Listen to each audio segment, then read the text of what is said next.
Welcome to Pindar Poetry. We hope you learned something new. You start by confirming basic prerequisites.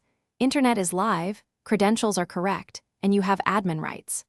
Open the VPN client and update it if a newer build exists. Once done, run the app as administrator to avoid permission blocks. Restart your device and router to clear transient network issues, then clear stored credentials or cached sessions in the VPN settings so the client establishes a fresh connection attempt. This gets you past common, quick failures and prepares for deeper checks. Once done with basic prep, inspect the network layer. Change the VPN protocol from UDP to TCP or vice versa because some networks block UDP.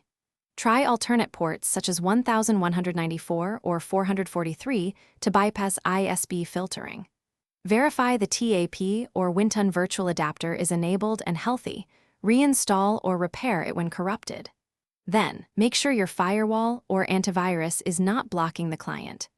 Add explicit, allow rule. You finish by resetting local network components. Run commands to flush DNS and reset the WinSock catalog, then reboot.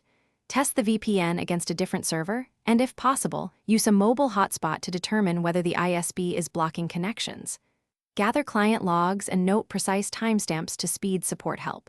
If problems persist, disable IPv6 or enable split tunneling as a diagnostic move.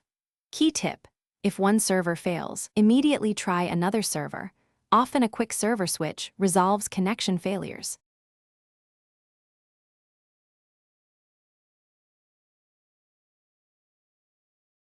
Thanks for watching. Consider subscribing if we helped you.